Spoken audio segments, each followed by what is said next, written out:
안녕하세요, 난나눔입니다.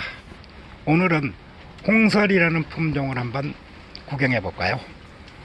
홍설은 설변이 홍색이어서가 아니라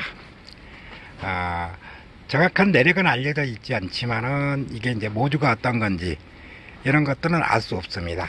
근데 꽃의 형태나 대공의 형태나 이런 것을 보면은 치용하고 관계가 있지 않을까 이런 생각을 해봅니다.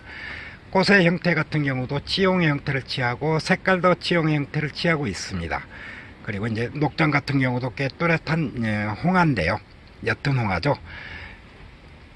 그렇지만 완벽한 소심이지는 않습니다. 그리고 니는 대공에서 이제 시간이 지나면은 오래되면은 그러니까 어두워지고요.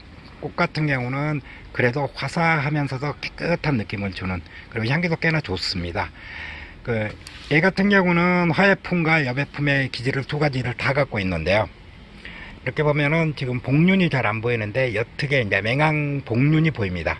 맹황이라고 하는 것은 잘 보일 듯 안 보일 듯 이제 황색이 좀 옅은 부분을 말하는데요. 이렇게 맹황 복륜을 보이는 부분이 있고, 그리고 이제 여기에서 좀 더 발전해서 아직 이름은 그냥 홍설이지만은 저 같은 경우 이제 한 분을 더 복륜 부분이 아주 선명하게 나와서 한 번 더 키우는 부분이 있는데요. 옆에서 하나 갖다 놨습니다. 한번 볼까요?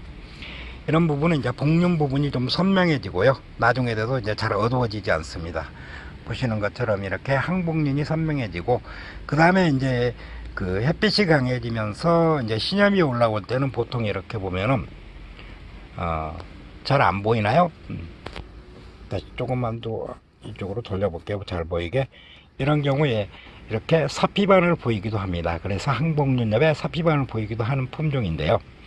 실질적으로 이제 이 경우에는 약간의 변이가 일어났습니다. 이제 보시다시피 이렇게 사피반이 보이기도 하고 그러는데, 석곡에서는 뭐 사피반을 크게 쳐주지는 않지만은 그래도 그렇게 많지 않기 때문에 꽤 괜찮은 품종 중에 하나인 것 같습니다. 그러니까 혹시 여러분도 구하게 되게 되면은 홍설 같은 경우는 무늬가 얼마나 선명하게 들어와 있나 이 부분도 한번 눈여겨 보시면서 구해 보시는 게 좋을 것 같습니다.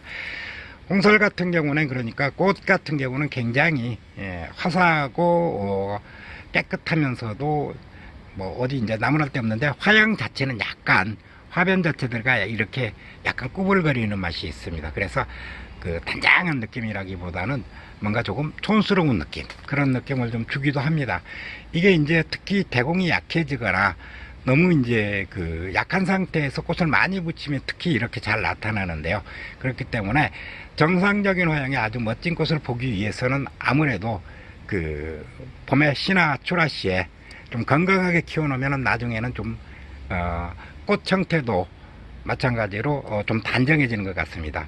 이거는 홍설에서 뿐만이 아니라 치용에서도 마찬가지로 똑같은 현상이 나타나고, 특히 이제 이렇게 대공들이 가는 품종에서는 잘 나타나는 현상으로 이 대공을 약간 굵게 만든다 생각을 하시고 키우게 되면은 아무래도 꽃에서도 정상적인 화형이고 이제 좀 구불거리는 맛이 덜한, 이것처럼 이렇게 이제 구불거리는데 구불거리는 맛이 덜한 이런 형태의 정상적인 하양의 꽃을 구경할 수 있으실 겁니다. 그러면 오늘은 홍설이라는 품종을 가지고 촬영을 마치고요. 다음에는 좀 더 아름다운 품종으로 찾아뵙도록 하겠습니다. 감사합니다. 난나눔이었습니다.